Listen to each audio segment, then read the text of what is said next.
Bonjour, je suis ravi de vous retrouver pour Monde Numérique, l'hebdo du 1er avril 2023. Cette semaine, j'ai eu envie de m'intéresser à ce qu'on appelle la vidéo algorithmique. Des caméras vidéo intelligentes qui vont être installées dans plusieurs villes de France à l'occasion des Jeux Olympiques. Ça s'annonce très utile, mais ça fait peur à certains. On va essayer de faire le point avec une entreprise spécialisée, Wintix. Au sommaire également, une application utilisée par tous les Français ou presque, l'appli SNCF Connect. Après un lancement un peu raté l'an dernier, où en est cette appli qui offre aujourd'hui de nombreux services au-delà du train ? Et quels sont les projets du groupe SNCF dans ce domaine ? On va en parler avec son responsable. Enfin, on va s'intéresser à la tech dans un pays où il se passe pas mal de choses, mais on ne le sait pas forcément, le Sénégal. J'ai le plaisir de recevoir dans Monde Numérique cette semaine Ibrahima Diago, animateur du podcast Wall of Tech. Bienvenue dans Monde Numérique, l'hebdo numéro 83. Monde Numérique, Jérôme Colombin.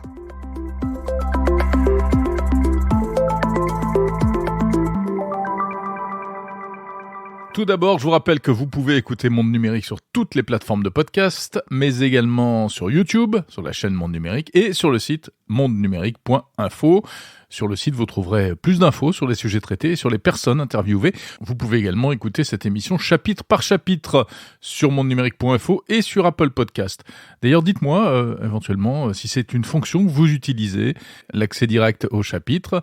Vous pouvez me le dire par mail éventuellement, ou bien sur les réseaux sociaux, ou encore sur le nouveau serveur Discord de Monde Numérique, disponible depuis quelques semaines. L'actu de la semaine. L'actu de la semaine avec Lisa de Bernard. Salut Lisa. Salut Jérôme. Ravi de te retrouver comme chaque semaine dans Monde Numérique pour passer en vue les news les plus importantes qu'on a retenues. Alors dans l'actu cette semaine, eh bien évidemment, encore et toujours l'IA, l'intelligence artificielle. L'IA avec une pétition qui fait pas mal de bruit.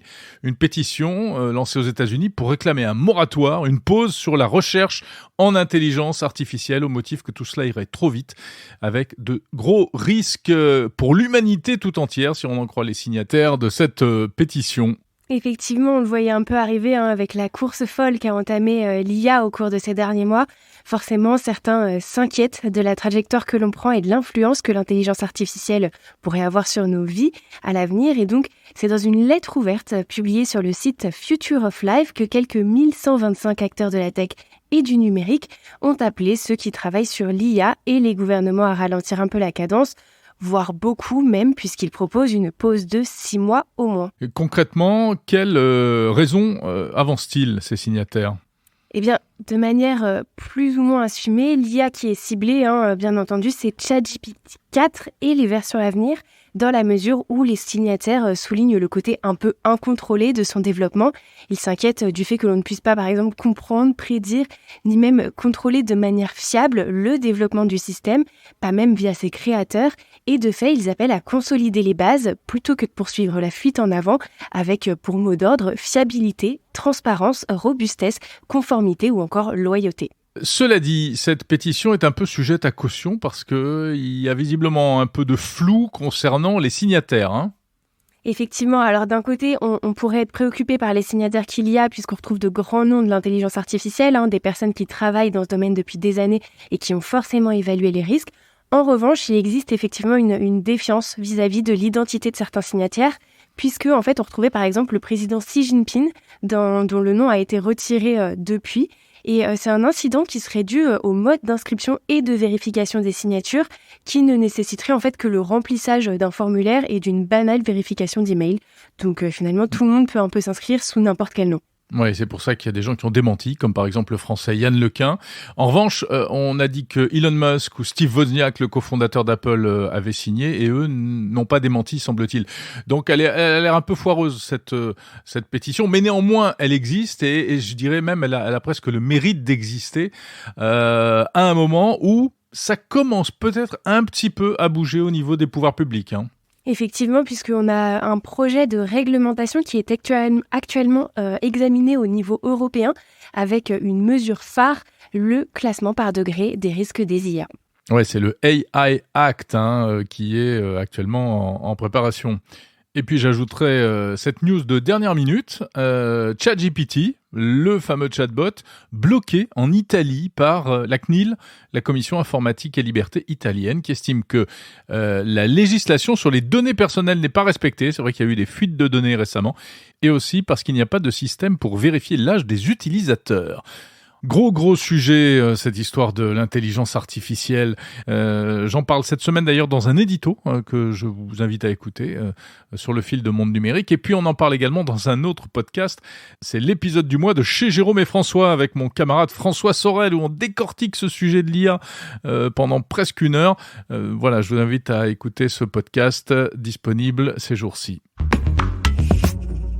Lisa, alors que l'IA fait donc couler beaucoup d'encre et que la société OpenAI serait en train de préparer la prochaine version GPT-5, qui sera évidemment encore plus puissant, eh bien, on ne le sait pas forcément, mais tout cela fait le bonheur de certaines industries, et notamment les fabricants de composants électroniques, car il faut de la puissance pour faire tourner ces super cerveaux. Il y en a un qui en profite largement, c'est le fabricant américain de processeurs et de cartes graphiques Nvidia. Effectivement, et c'est un succès à côté duquel j'ai failli passer, Jérôme, puisque finalement on en parle très peu, mais qui fort heureusement a été mis en lumière cette semaine par la newsletter sur les nouvelles technologies Café Tech, qui évoquait tout simplement la bonne fortune. La bonne fortune de Nvidia dans cette nouvelle ère de l'informatique boostée à l'IA. Et qui dit IA, justement, et qui plus est en grande quantité et de qualité, dit forcément besoin d'une grande puissance de calcul. Et c'est là qu'est l'aubaine pour Nvidia, qui face à l'impératif des entreprises de s'approprier cette nouvelle technologie qu'est l'IA générative, se voit extrêmement sollicitée, entre autres pour ses processeurs graphiques destinés à l'intelligence artificielle, puisqu'ils sont tout bonnement considérés comme les meilleurs sur le marché. Un succès qui a engrangé des milliers de commandes de puces et de cartes, comme le révèle une enquête de l'agence Bloomberg. Alors, dans un premier temps, c'est OpenAI elle-même qui a sollicité Nvidia, puisque pour créer ChatGPT, la start-up a fait appel à une dizaine de milliers de processeurs de la marque qui ont été utilisés par son partenaire Microsoft dans son supercalculateur destiné à l'IA. Et depuis, c'est clairement le jackpot pour l'entreprise de Jensen Huang. En témoignent les futures commandes d'Oracle ou encore d'Amazon Web Services qui ont respectivement témoigné l'envie d'acquérir 16 000 et 20 000 cartes de nouvelle génération H100. Et donc, pour vous donner une idée, selon certains analystes de la City, ChatGPT pourrait générer à lui seul entre 3 et 11 milliards de dollars de ventes additionnelles cette année pour Nvidia, ce qui est loin d'être anecdotique, d'autant plus que l'entreprise américaine a bien saisi qu'il y avait une opportunité et propose des services additionnels comme la location de supercalculateurs aux entreprises pour entraîner leur modèle d'IA, et ce, pour la modique somme de 37 000 $ par mois. Et voilà, on comprend pourquoi Nvidia se frotte les mains et pourquoi son PDG chante les louanges de ChatGPT chaque fois qu'il a l'occasion de le faire. Le gouvernement français l'avait annoncé, les influenceurs auront bientôt un statut légal. L'Assemblée nationale a voté à l'unanimité un texte qui vise à encadrer l'influence sur les réseaux. C'est un métier qui bénéficiait jusque-là d'un grand flou juridique. Et le premier objectif affiché, c'est de définir ce qu'est le métier d'influenceur, car si le mot est entré dans les dictionnaires il y a quelques années maintenant, juridiquement, en revanche, rien n'était inscrit. À l'avenir, les influenceurs seront désormais reconnus comme des personnes physiques ou morales exerçant un pouvoir d'influence sur leur public par voie électronique de contenu à visée promotionnelle. Donc ça pourra être des biens, des services ou encore des causes en contrepartie d'un bénéfice économique ou en nature. L'obligation d'établir un contrat entre un influenceur et une agence de communication devrait également être mise en place. Et cette réglementation devrait s'appliquer à tous les influenceurs français, même hors de nos frontières, ce qui est plutôt une très bonne nouvelle puisque depuis quelques années, le royaume de l'influence se trouve à des milliers de kilomètres d'ici, à Dubaï. Enfin, on aura les mineurs qui seront également protégés puisqu'ils peuvent commencer cette activité très tôt, comme c'est le cas par exemple pour le Normand Cody Roland qui a commencé à seulement 5 ans l'influence. Donc voilà, ce texte prévoit un agrément décerné par l'État et la consigne de 90% des sommes perçues jusqu'à la majorité, ce qui devrait permettre de protéger ces tout jeunes influenceurs. Alors Cody Roland aura intérêt à bien lire le texte de loi parce que maintenant les influenceurs ne pourront plus faire donc n'importe quoi puisque le texte vise aussi à limiter certaines pratiques qui sont loin de faire l'unanimité et qui même présentent parfois des risques, et notamment pour les plus jeunes. Effectivement, on a la question de la santé mentale sur les réseaux sociaux qui a souvent été soulevée au cours des derniers mois avec d'un côté les filtres qu'on utilise sur les différentes photos et vidéos et de l'autre, la promotion excessive de la chirurgie esthétique qui ont bien entendu créé des complexes chez bon nombre de jeunes. Alors, le texte prévoit de demander la mention des filtres sur les vidéos publicitaires et proscrit tout simplement la promotion de la chirurgie. Autre interdiction notable, celle de la promotion du vapotage ou des boissons alcoolisées. Côté financier, on a aussi des mesures. Si le texte est adopté en l'état, les influenceurs n'auront plus le droit de promouvoir des placements à risque tels que les cryptoactifs ou les NFT, de quoi pallier les différentes accusations d'escroquerie qu'il y a pu avoir au cours des derniers mois, voire même des dernières années. Et enfin, si les jeux d'argent et les paris sportifs ne seront pas prohibés, ils nécessiteront en revanche un avertissement clair sur la nécessité d'être majeur pour y accéder. Et enfin, on notera que toutes ces lois, toutes ces règles plutôt, si elles sont violées, les influenceurs encourront jusqu'à 2 ans de prison et 30 000 € d'amende. Voilà, un texte qui doit encore passer au Sénat avant d'être complètement validé, mais il y a quand même relativement unanimité là-dessus, donc ça ne devrait pas faire poser trop de problèmes. C'est pas comme le projet de loi sur les retraites. Voilà. Merci beaucoup Lisa de Bernard pour ces news tech de la semaine. On se retrouve la semaine prochaine. Merci Jérôme et à la semaine prochaine. L'innovation de la semaine. L'innovation de la semaine, c'est une application pour protéger les artistes contre l'intelligence artificielle et plus précisément contre le plagiat de leurs œuvres. Oui, car on sait que les outils d'art génératif, comme on dit, comme les applis Stable Diffusion ou Midjourney, dont on parle beaucoup en ce moment, tout cela, ça suscite des inquiétudes chez les artistes qui voient leurs œuvres copiées et pillées sans leur consentement, puisque toutes ces images générées de manière artificielle, en fait, s'inspirent le plus souvent d'œuvres bien réelles qui sont piochées ici et là sur les réseaux sociaux. Les noms de certains artistes sont même utilisés dans les prompts, les lignes de commande pour créer ces images, puisqu'on demande par exemple de fabriquer un tableau à la manière d'eux. Ils s'inquiètent, les artistes évidemment, et ont peur désormais de publier des œuvres, de les poster sur Internet, de peur de nourrir ces intelligences artificielles. Donc pour contrer cela, voici un outil qui s'appelle Glaze, qui analyse les œuvres d'art et qui est capable ensuite d'en générer une version très légèrement modifiée pour perturber le processus d'imitation par une intelligence artificielle. Ce sont des chercheurs de l'université de Chicago qui ont développé cette application. C'est-à-dire que ça ne change rien pour l'être humain qui regarde l'œuvre en question, mais en revanche, l'IA, elle va se planter, elle va tout comprendre de travers. C'est l'innovation de la semaine pour les artistes, car ça a pour objectif de vraiment protéger leurs œuvres contre les risques de plagiat, qui est l'une des grosses inquiétudes liées au développement de l'intelligence artificielle. Les fabricants de modèles d'IA générative ne pourront donc plus de cette manière collecter des données sur le style, les couleurs, en fait tout ce qui fait la patte d'un artiste. Ils ne pourront plus entraîner leurs IA à partir des autres œuvres et ainsi produire ensuite des peintures ou des images à la manière d'eux. Malgré tout, les chercheurs préviennent que Glaze n'est pas une solution permanente contre ce problème, puisque évidemment les IA, par définition, évoluent tout le temps. Glaze est une solution provisoire, donc en attendant probablement, et on l'espère pour eux, des protections juridiques qui pourraient être mises en place, mais ça ne se fera sans doute pas avant plusieurs mois ou plusieurs années. Donc dans l'immédiat, il y a Glaze, une application que l'on peut télécharger. Je vous mets le lien dans la description de ce podcast. Monde numérique, le meilleur de la tech. On passe aux interviews de la semaine. On appelle ça la vidéo algorithmique. Des caméras dites intelligentes, capables de détecter dans la rue ou ailleurs des situations particulières. Un attroupement, une voiture mal garée. Cela devrait être utilisé assez massivement à Paris en 2024 pour les Jeux Olympiques afin d'assurer la sécurité et la fluidité des transports.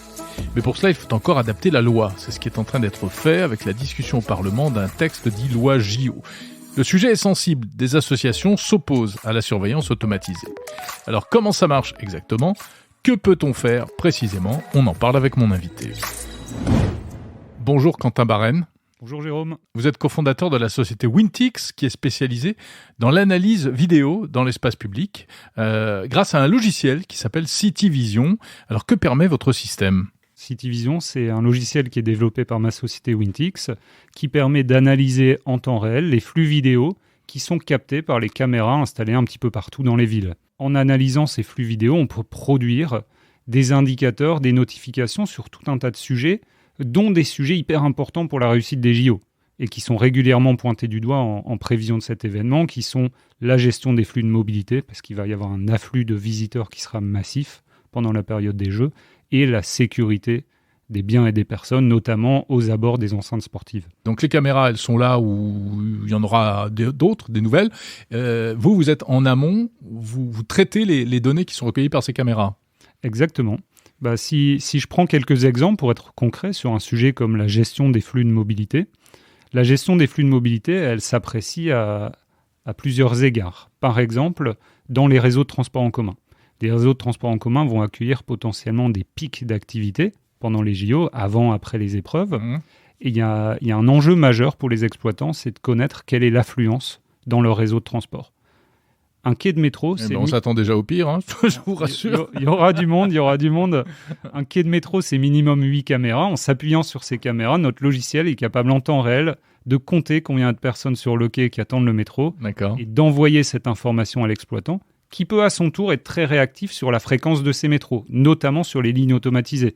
S'il y a un métro prévu toutes les 2 minutes, potentiellement on peut augmenter la fréquence des métros pour que les personnes attendent moins, que le quai se vide plus vite. Si jamais on est déjà au max de la fréquence des métros, à ce moment-là, l'exploitant il peut envoyer des agents de canalisation pour du conseil, pour canaliser les flux, et notamment dans la perspective des JO, où il y aura beaucoup de touristes qui connaissent peut-être un petit peu moins le réseau RATP que vous et moi, et qui auront besoin de conseils. Bien sûr. Alors ça, c'est pour la mobilité, et puis il y a l'aspect sécurité aussi, bien sûr. Donc là, c'est pareil. Quel type de zone pourrait être amené à être surveillée par votre logiciel ou par d'autres ? Là, il peut y avoir plusieurs applications possibles. Aux abords des enceintes sportives, on peut vérifier qu'il n'y a pas de véhicules qui viennent se garer devant un accès pompier, par exemple, pour que l'accès soit en permanence accessible au personnel de secours si besoin. Si on reprend l'exemple de ce qui s'est passé au Stade de France pour la finale de la Ligue des Champions, tout part finalement d'un problème d'aiguillage d'une foule qui ne s'est pas orientée vers la porte principale d'accès au stade et qui s'est plutôt orientée vers une porte secondaire. Ça, c'est des choses qu'avec une caméra de voirie, on peut détecter très facilement pour immédiatement envoyer une information à un opérateur vidéo qui, à son tour, peut envoyer des agents sur le terrain pour réorienter les gens vers la porte principale et éviter l'engorgement d'une porte secondaire qui n'est pas faite pour accueillir une grande masse de personnes. Comment ça fonctionne ? En fait, donc Cityvision, c'est un logiciel qui s'appuie sur l'intelligence artificielle, terme assez vague mais que je vais essayer d'expliciter.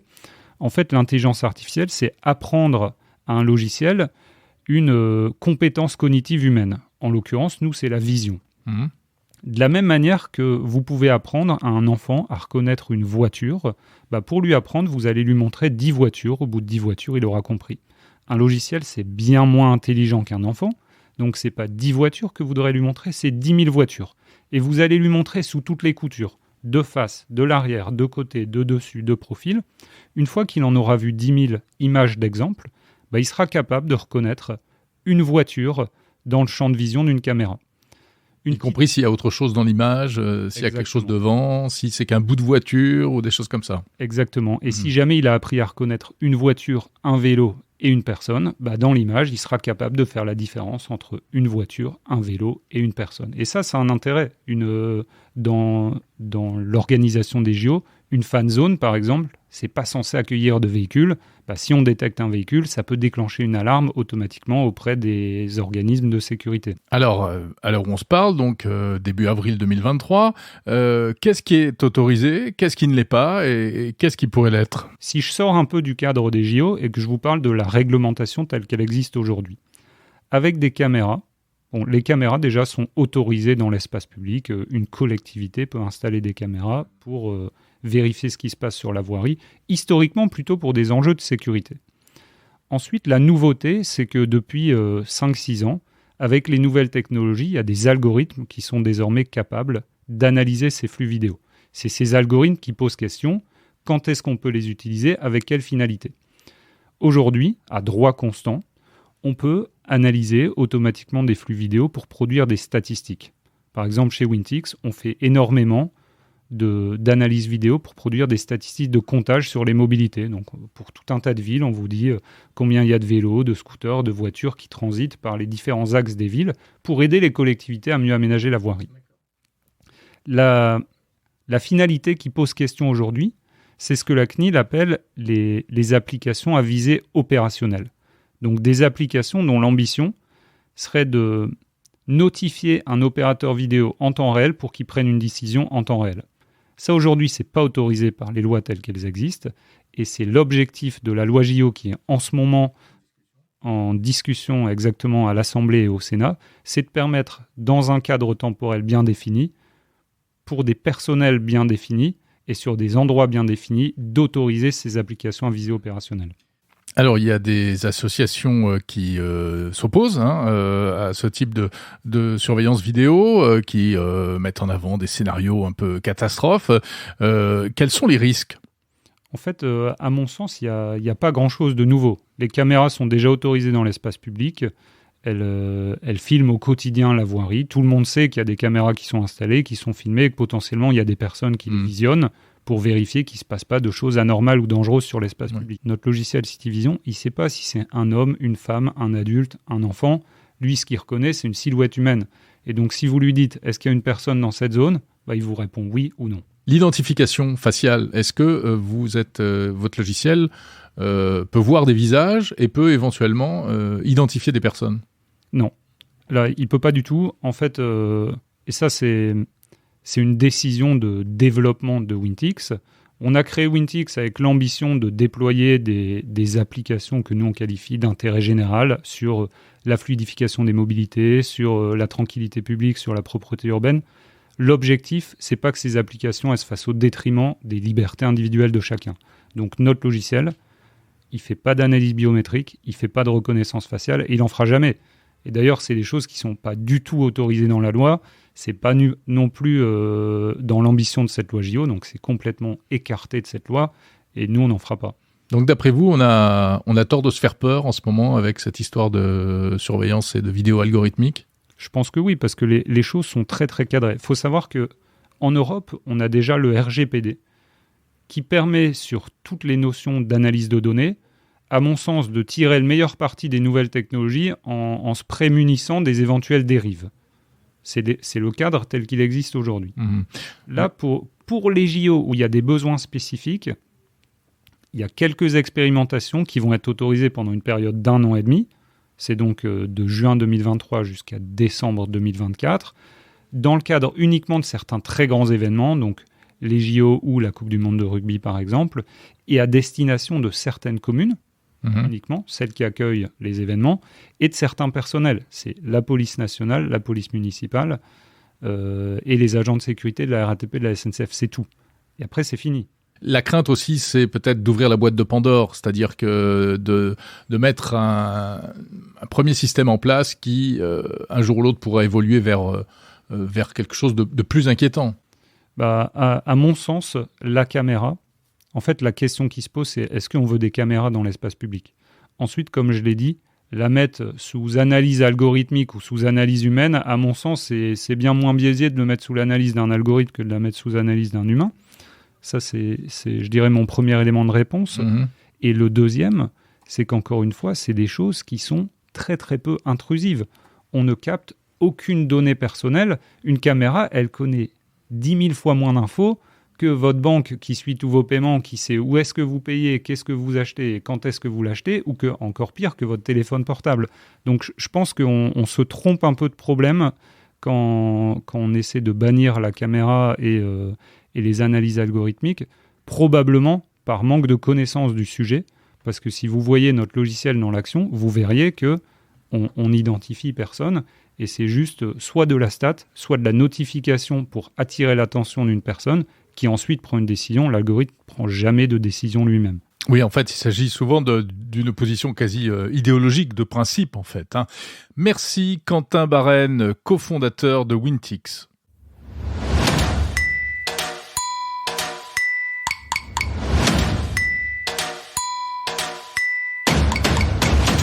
On va rester dans le domaine de la technologie au service des citoyens et notamment des transports.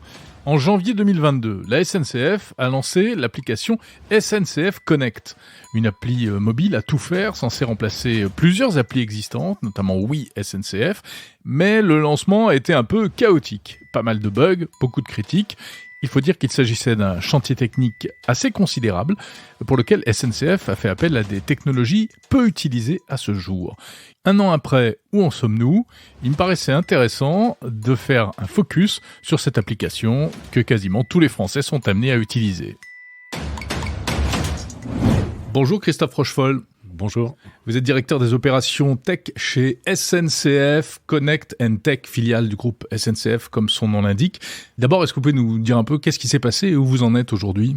Alors, le lancement, c'est effectivement été une période incroyable quand on refond une application de cet ordre qui est présente dans la poche de tous les Français, qui démontre son succès aujourd'hui, parce qu'on vend à peu près l'équivalent de 6,5 stades de France de billets par jour. Ah oui. Essayer de monter. Donc, elle est présente, elle est utilisée, et dès son lancement, on a continué à vendre avec un taux de satisfaction de 80%. Enfin, aujourd'hui, l'application, elle est partout. Elle contribue aussi bien à la courte distance que à la longue distance, à faire ses itinéraires comme acheter ses billets de train.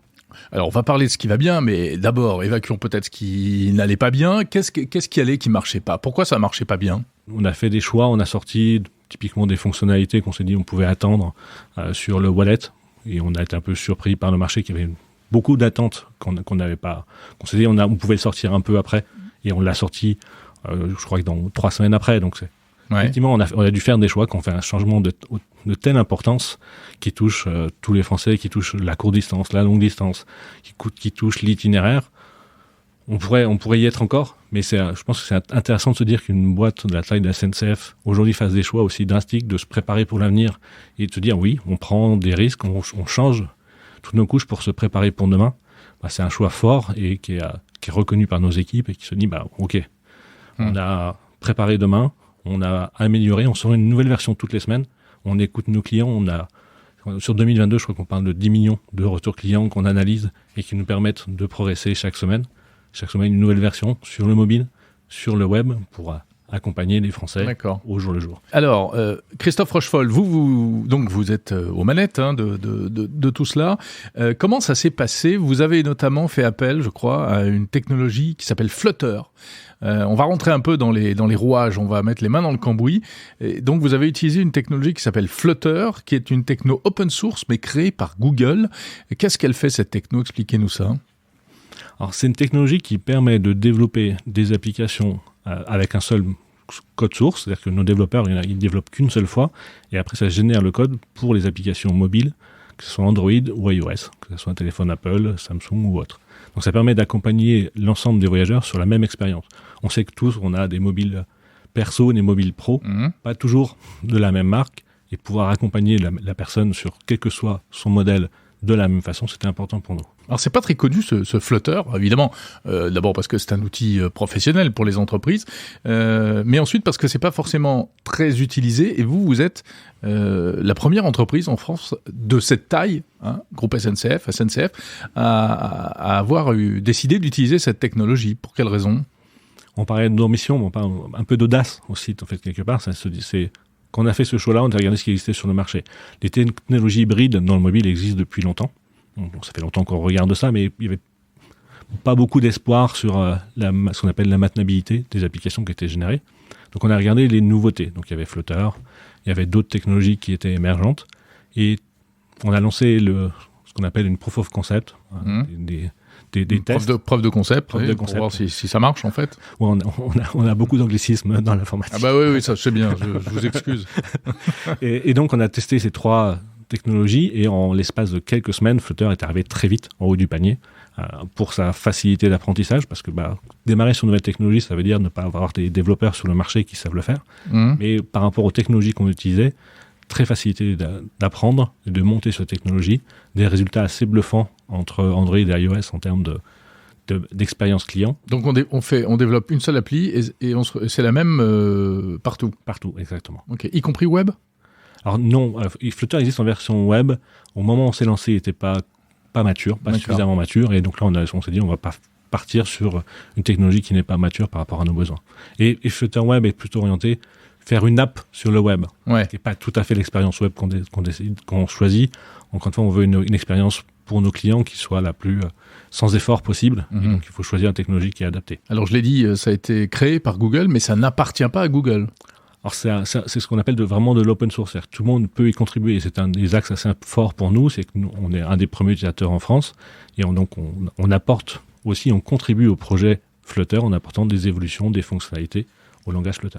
Il y a d'autres services que vous envisagez d'intégrer Un des autres axes qui me tient particulièrement à cœur, et qui tient à cœur l'ensemble des personnes qui nous rejoignent, c'est on travaille sur la mobilité durable. Ouais. C'est pour ça qu'on est là. Donc vous avez toutes les mobilités sauf l'avion, quoi. Et la voiture. Et la voiture, ouais. Ou alors, c'est la voiture, c'est le partage de voitures qui continue à être. Okay. Mais on n'a pas les VTC, les taxis. Par contre, ce qui nous intéresse aussi, c'est d'accompagner ça par le numérique responsable. C'est nous-mêmes, la façon dont on va concevoir l'application. Alors, manifestation première pour nos utilisateurs, c'est économiser leur batterie. Mais c'est au-delà de ça, autant économiser le CO2 en se déplaçant. Et l'opération, en début d'année, là, on a lancé le parcours, le nombre de kilomètres parcourus et l'économie en équivalent carbone qui a été lancé sur un mois d'année. SNCF a été particulièrement bien vu par nos clients. De la même façon, nous, nos développeurs, ils ont envie d'avoir une démarche éco-responsable. On travaille avec un partenaire qui s'appelle Greenspector, qui nous donne un label. Donc, on a un label argent sur l'application et on se fait auditer régulièrement. C'est l'appli qui a un label ou c'est les services, c'est le train et c'est les services qui sont... C'est l'appli elle-même. On veut pousser la démarche jusqu'au bout, c'est se dire, y compris l'appli qui permet d'accéder à des services durables. Comment on fait une appli green ? On limite les échanges de données. On essaye de consommer le moins de flux, consommer le moins de batterie, travailler sur le temps d'attente entre les moments où il y a interaction avec l'utilisateur. Et donc ça, tous les 3 mois à peu près, on se refait auditer pour voir où on en est et ce qu'on peut améliorer. Par exemple, si vous mettez beaucoup d'images ou des vidéos, ça va plus consommer, forcément. Tout à fait. Donc vous évitez ? On essaye de trouver le bon équilibre entre l'utilisabilité pour nos clients et la consommation. C'est Bien sûr. Une démarche en permanence. D'amélioration continue, vraiment. C'est pas à un instant T, on pourrait faire un audit, se dire c'est bon, on a eu le label argent. Non, c'est une démarche régulière et on se dit ok, ça on s'est un peu dégradé, comment on l'améliore, comment on travaille sur des axes d'amélioration pour rester, y compris dans la conception de nos applications durables. Merci Christophe Rochefol, directeur des opérations tech chez SNCF Connect & Tech.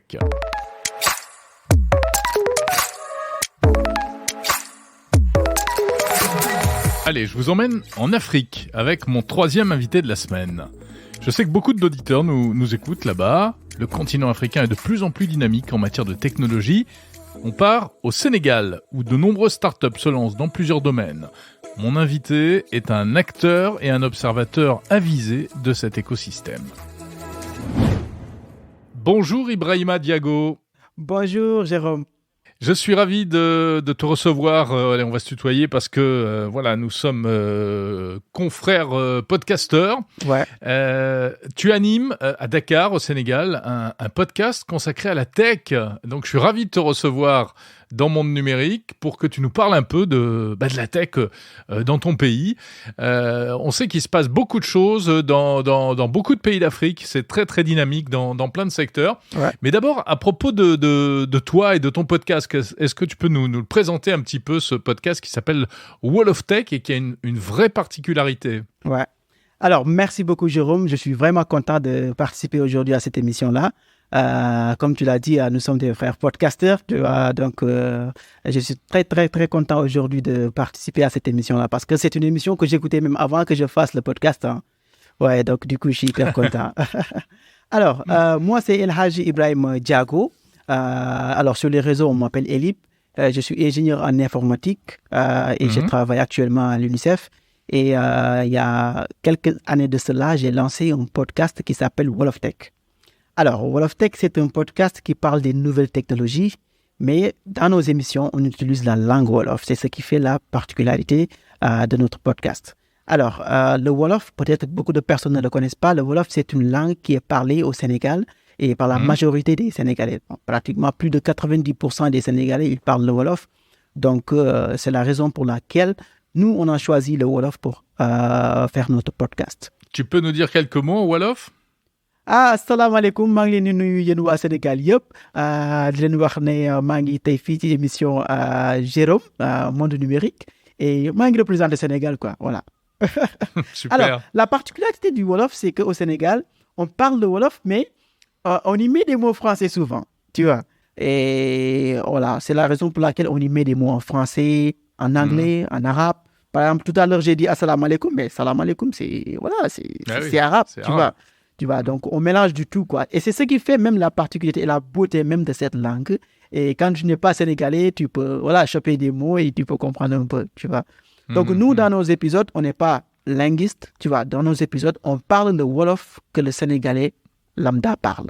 Et alors, de quoi parles-tu dans ces podcasts? C'est la tech au sens très large, hein. Il y a des sujets très variés. Exactement, c'est la tech au sens très large, hyper large même. Dans nos pays, on a les gens qui sont instruits, par exemple les professionnels, ils sont les innovateurs. Il y a les gens de la brousse, les populations qui peut-être ne connaissent rien du tout de l'informatique. Mais il faut les rapprocher.